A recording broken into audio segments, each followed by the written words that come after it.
नमस्कार रसिक हो. मी रेखा बैजल. माझं एक छोटंसं ललित मी तुमच्यापुढे सादर करते आहे.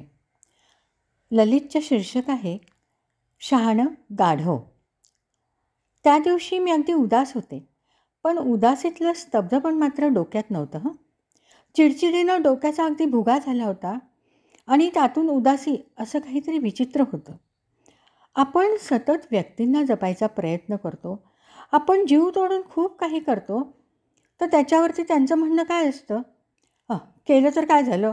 तुमचं कर्तव्यच आहे ते. आता आपण ह्या तोडक्या जीवाचं काय करावं?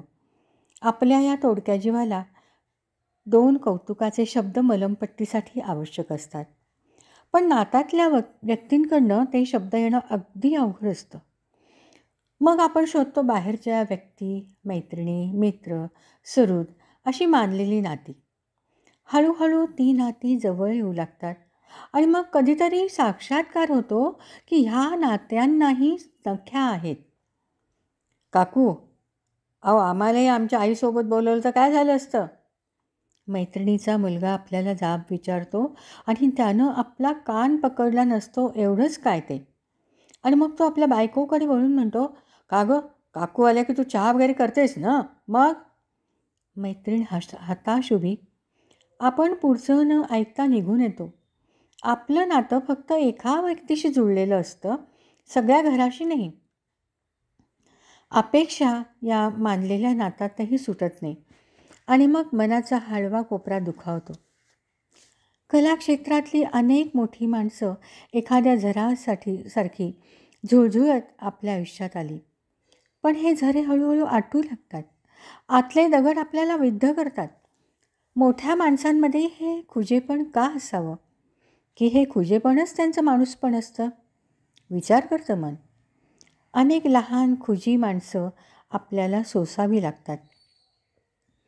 त्यांच्या जिभेत आणि टाळूत अंतर फार कमी असतं. जीभ टाळूला लावायला तिला उचलावंही लागत नाही. आपण कुणापासून दूर जायचं?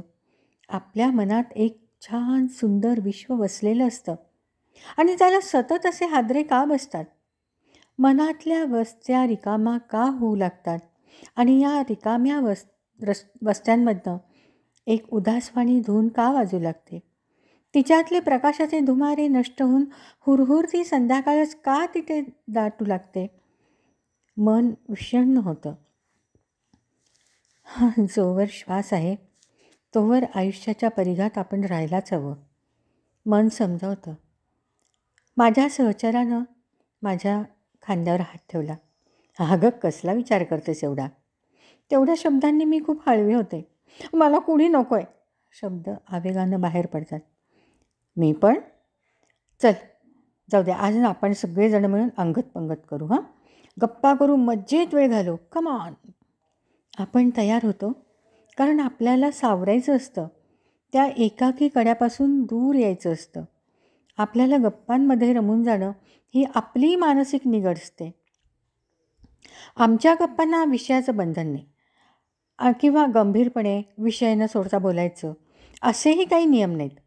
कधी गाणं, कधी लता दीदी, मुकेश, तर कधी जातीयता, कधी अंधश्रद्धेपासून परमेश्वर, ह्या सगळ्या कल्पनांपर्यंत गप्पा चालतात.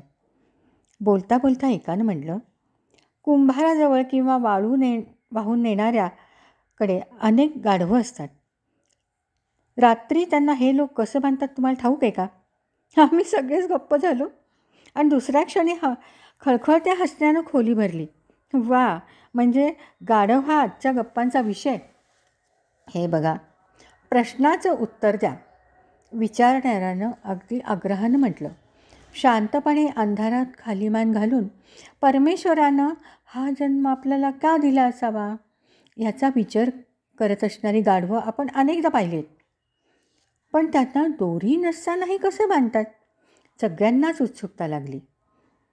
गाढवाला त्याचा मालक नुसतं बांधल्यासारखं करतो.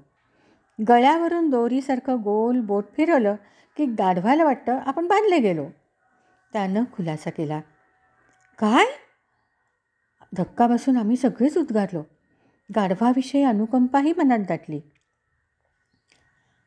आणि मग लक्षात आलं, आपण मात्र या गाढवाहून गाढवच की. आपण आयुष्याशी बांधलेच जात नाही, तरी आपल्याला वाटतं की आपण बांधले गेलो आहोत. सगळी माणसं आठवत गेली मी.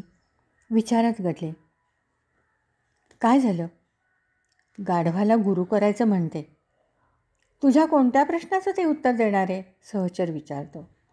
बोलून उत्तर देण्यापेक्षा कृतीतून उत्तर देणारा प्राणी अधिक श्रेष्ठ. आयुष्याला कसं बांधून राहावं हे गाढव मला कृतीतून सांगताय. अरे नुसतं बांधल्यासारखं करणं.